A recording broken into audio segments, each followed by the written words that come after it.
बिस्मिल्लाहिर्रहमानिर्रहीम। अस्सलाम वालेकुम। मेरा नाम फ़हीम है और आज हम एक इम्पोर्टेंट टॉपिक को इसके ऊपर बात करेंगे। आज का जो हमारा टॉपिक है कि हम रिफ़ंड कैसे लेंगे, ठीक है, उसका तरीका क्या क्या है।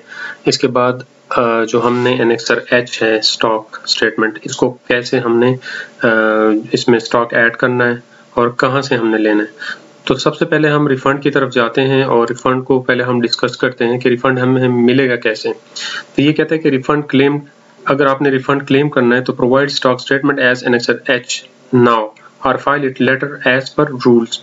या तो अभी इसको फाइल कर दें। अभी फाइल का मतलब ये है कि अभी अगर आप रिटर्न कर रहे हैं, मतलब बना रहे हैं, तो जो पिछला आपका है उसका वो स्टॉक इसमें डाल दें।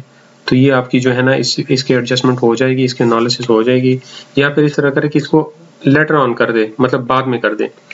तो हम इसके ऊपर भी बात करते हैं, लेकिन सबसे पहले हम देखते हैं कि हमारे पास रिफंड यहाँ पे जब हमने करना हो तो हम कैसे करेंगे। यहाँ पे जब हम इसको रिफंड लिखेंगे, फॉर एग्जांपल ये हमारे जो अनएडजस्टेड है जो अमाउंट है वो हमने यहाँ पे लिखना है रिफंड के लिए, तो तब जाके हमारा रिफंड आएगा। यानी अगर इस मंथ में हम क्या करेंगे, जो अभी चल रहा है उसमें हमने इसमें रिफंड लिखना है। नेक्स्ट मंथ में हम क्या करेंगे, इसका जो स्टॉक है एनेक्सर ए, उसमें हमने लिखना है कि ये स्टॉक हमारे पास बचा है। तो हम कैसे करेंगे, इसकी तरफ जाते हैं। इससे पहले कि हम उसमें चले जाए तो हम थोड़ा सा अनएडजस्टेड क्रेडिट को भी डिस्कस करते हैं। ये अनएडजस्टेड क्रेडिट क्यों है available for purpose of the refund, यानी हमारे पास ये रिफंड में पड़ा हुआ है। तो एक्सेस हमारे पास कौन सा है, ये वाला है। ये इसमें कहते हैं कि अगर आप जो है मैं आपको थोड़ा सा मतलब तो शॉर्ट में वो बता देता हूँ ताकि आप लोगों को अंडरस्टैंडिंग भी हो और टाइम भी ज़ाया ना हो। तो यहाँ पे कहते हैं कि excess unadjusted credit if 24 yes, ये यानी अगर आप 8B में एक्सक्लूड करते हैं, यस का मतलब एक्सक्लूड करते हैं, तो क्या होगा कि आपकी जो इनपुट है उसमें से आउटपुट लेस होगा, अदरवाइज जीरो होगा। ठीक है, अदरवाइज जीरो होगा अगर आप नो में है, मतलब अगर आप नो में है, आपका जो ये 8B में है इंक्लूडेड है जो बिजनेस है आपका, यानी ये हमारा एक्सक्लूडेड है। ये देखिए यस में आ रहा है, ये देखिए यस है, और oil marketing company and petroleum refinery है। तो इसमें क्या है कि हम इनपुट से आउटपुट लेस करेंगे, तो हमारे पास जो इनपुट है वो है 85,000 और आउटपुट जो हमारा आ रहा है वो है 11,040 रुपए। तो 11,040 में से हम लेस करेंगे 85,020 को, तो वो 73,980 यानी हमें अलाउड है। अगर फॉर एग्जांपल हमारा आउटपुट जो है ये नो है, इसमें हमारा जो बिजनेस है वो एक इंक्लूड है, तो हम क्या है, हमारा जीरो आएगा। क्यों?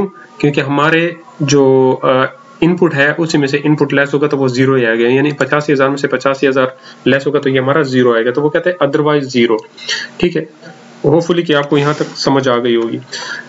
अब हमने करना क्या है, सबसे पहले एनेक्सर एफ फाइल करने से पहले हमने जाना है एनेक्सर एफ में, सॉरी एनेक्सर एच फाइल करने से पहले हमने एनेक्सर एफ में जाना है। एनेक्सर एफ में ये चीजें नोट करें कि आपके पास जो ओपनिंग बैलेंस आ रहा है वो कितना है, आपने कितनी कंज्यूम की है और क्लोजिंग बैलेंस कितना आ रहा है। अच्छा फ्रेंड्स, मैं आपको बताता चलूँ कि ये जो रिफंड है ना, ये बहुत ईजी हो गए, बहुत ईजी है। बहुत ईजी का मतलब ये कि आप यहाँ पे रिफंड डाल दें और अगले 1-2 हफ्तों के बाद आपको जो है ना उसमें अकाउंट में आ जाएंगे जो आपका रिफंड है। वो इसकी थोड़ी सी वो असेसमेंट कर लेते हैं, असेसमेंट के बाद देखते हैं कि वाकई उसका वो बनता है नहीं बनता है, तो आपके अकाउंट में ट्रांसफर वो कर देते हैं। यानी इसमें आपको उन ख्वार वो जलील होने की जरूरत नहीं है। जिस तरह हम इनकम टैक्स में करते हैं, पहले ऑनलाइन एप्लीकेशन कर देते हैं, फिर हार्ड में देते हैं, फिर वो असेसमेंट करते हैं कि वाकई उसका जो इनकम टैक्स है वो उसी जगह पे सही कटा है या वो मतलब झूठ बोला है हमारे साथ, वो फिर वेरीफाई करते हैं आपको डॉक्यूमेंटेशन को, वो उसमें एनालिसिस करते हैं, कैलकुलेशन करते हैं, उस एंड पे जाके आपको रिफंड अलाउड हो जाता है। लेकिन इसमें ये चीज़ नहीं है, इसमें जस्ट आपने ये डालनी होती है क्योंकि आपका ये प्रॉपर हर मंथ में आ रहा होता है, मतलब ये एक रूटीन का काम है। तो ये जो आपके ओपनिंग बैलेंस है ये आपने नोट करना है, ये कितना है, ये आपने जाके सेल टैक्स में उसमें वो करना है, एनेक्सर एफ में फाइल करना है। तो आप एक काम करें कि इसको कागज़ पे लिख लें और इसके बाद फिर आपने इसको यहाँ पे करना है, एंटर करना है। तो ये हम जाते हैं, इसको हम यहाँ से कॉपी करते हैं और फिर जाते हैं एनेक्सर एच में। एनेक्सर एच में हम देखते हैं, इसको ऐड स्टॉक में जाएंगे। ठीक है, ऐड स्टॉक में जाएंगे तो हमने यहाँ पे उसका जो एचएस कोड है वो सेलेक्ट करना है। अब एचएस कोड हमारा क्या था, मेरे ख्याल में मैं खुद भी भूल गया हूँ। हमारा जो एचएस कोड था वो हम देख लेते हैं, जो हमारा रिटर्न है उसमें देखते हैं कि हमने इसके अगेंस्ट कौन सी वो सेल्स डाली है, तो सेल्स में ही हमें पता चल जाएगा। ये 9836 है, तो हम जाते हैं और इसमें हम डालते हैं, क्योंकि वो इससे रिलेट करता है ना, इसमें हमने लाजमी वो करना है। ये देखें, प्रोवाइडिंग, हम पर्सन जो है ट्रांसपोर्टेशन को वो कर रहे हैं, सर्विसेज दे रहे हैं। इसमें जो है हमारा हमने अच्छा यहाँ पे ये सेलेक्ट करने की कौन सा वो है, हम ये लीटर में करते हैं। इसको जो ट्रांसपोर्टेशन को वो सर्विसेज प्रोवाइड करते हैं वो लीटर में ही हम उसको पेट्रोल वगैरह करते हैं। अब ये कोई भी सेलेक्ट कर दें, नंबर एंड पीसीज भी कर दें, इसमें है यूनिट्स भी कर दें। इसके अलावा यहाँ पे जो है आपका अपने इसका जो टाइप है वो लिखना है कि ये कौन से टाइप से रिलेट कर रहा है।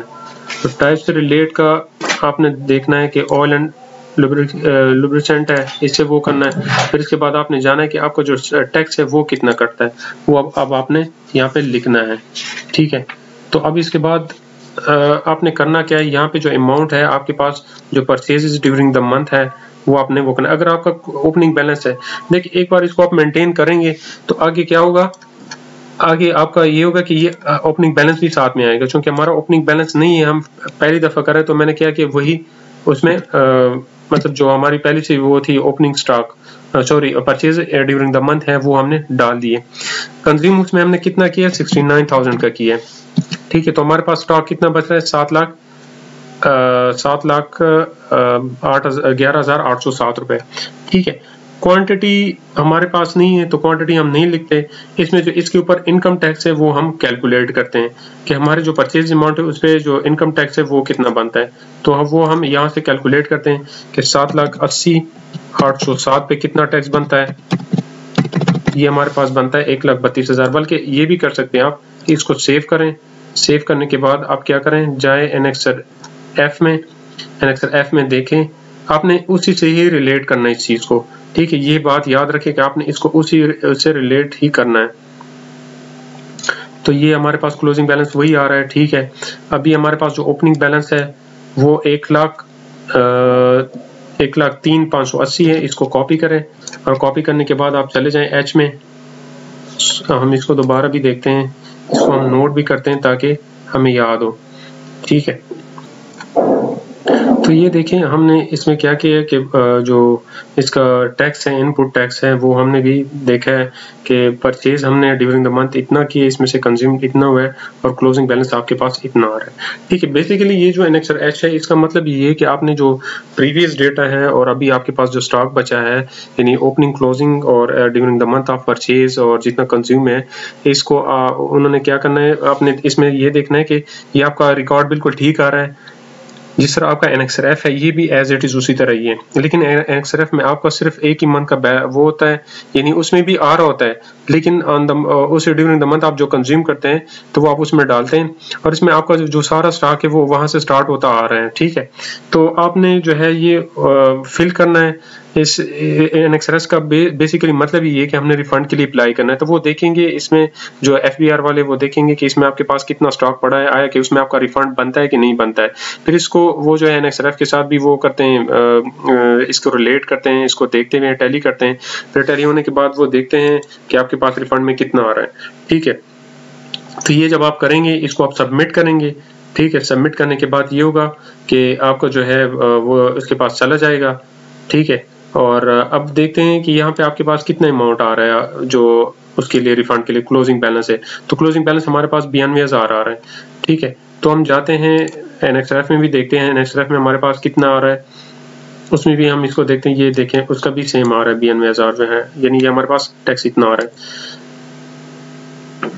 और यहाँ पे अगर हम देखें तो यहाँ पे हमारे पास जो पड़ा हुआ है रिफंड के लिए वो हमारे पास 73,000 है। मतलब हमारे पास इतना स्टॉक पड़ा हुआ है कि उसमें हमारा इजीली जो है वो हो सकता है, यानी आ सकता है उसमें।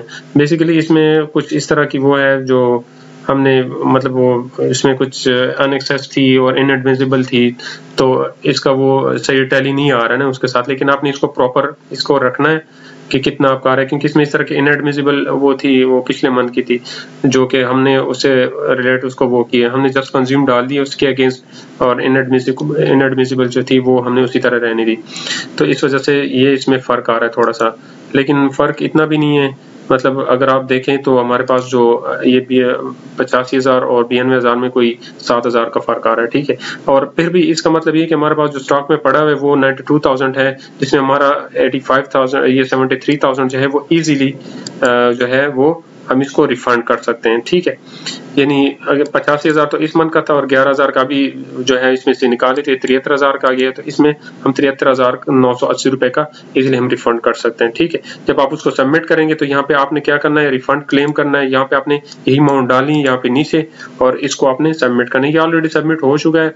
तो मेरे आपको जस्ट थोड़ा सा NXRF के बारे में भी बताना था कि इसमें जो स्टॉक है वो किस तरह हमने इसकी फाइल करना है और इसके अलावा इसको हमने NXRF के साथ कैसे टैली करना है और रिलेट करना है। जब हमें इस चीज़ की समझ आ जाएगी और हम इसको करेंगे तो तब जाके हम इसका रिफंड भी क्लेम कर सकते हैं, ठीक है। तो ये बेसिकली बहुत ही मतलब सिंपल है, इसमें कुछ भी नहीं है। जस्ट आपने NXRF में जाना है और अभी से इस मंथ का आपने वो डालना है। तो नेक्स्ट मंथ में जब आप जाएंगे इसको सबमिट करेंगे और फिर यहाँ पे ऐड स्टॉक में जाएंगे तो आपके पास ओपनिंग बैलेंस ऑलरेडी पड़ा होगा, लेकिन अभी तो इसलिए नहीं आ रहा है क्योंकि ये हमने सबमिट ही नहीं किया। जब आप सबमिट करेंगे नेक्स्ट मंथ में जाएंगे तो नेक्स्ट मंथ में आपके पास होगा। उसमें आप क्या करेंगे, लोड प्रीवियस डेटा करेंगे, आपके पास जो प्रीवियस डेटा होगा वो ऑटोमेटिकली आ जाएगा। तो आपने उसको उसमें से फिर जो आपकी परचेजेज है वो डाल दे इस मंथ की। जो एक बार इसको आप लाइन पे लेके आएंगे तो ये आपके लिए बहुत ही इजी होगा। ये स्टार्ट में आपको प्रॉब्लम आ सकती है, आप थोड़ा इस पे वर्किंग करें और देखें तो इंशाल्लाह नेक्स्ट मंथ में आपके लिए फिर कोई मसला नहीं है। एक तो आपका ये जो NXRF है इससे रिलेटेड जो आपके क्वेरीज है, मैंने बहुत सारी वो देखी हैं जो कमेंट्स में भी आ रहे हैं और मुझे मैसेजेस भी आ रहे हैं, तो इसका भी ये हल वो हो गया है। और दूसरा ये कि NXRF का है। और आज एक कमेंट में आया कि अगर बहुत ही लंबा क्वेश्चन था, उसमें ये था कि हम जो प्रीवियस मंथ के वो हमने वो नहीं किए इसमें। तो आपने अगर नहीं किए NXRF में तो आप इस तरह करें कि अभी से जो इस मंथ की आप कर रहे हैं तो इससे रिलेट करें, क्योंकि आपने जो पिछला वो किया है और आपने NXRF में इसको कंज्यूमर इसमें नहीं डाली है और ना आपने क्लोजिंग इसका वो किए हुए अपडेट किए हुए। तो आप इस तरह करें कि अभी इस मंथ का स्टॉक ले लें और इसके बाद आप जो है इसकी एडजस्टमेंट सही किया करें। इसको मतलब इसमें से जो कंज्यूम्ड है वो इसमें से माइनस किया करें और परचेज अगर ड्यूरिंग द मंथ वो तो खैर खुद ही आएंगी ऑटोमेटिक, तो आप कंजम्पशन इसकी किया करें।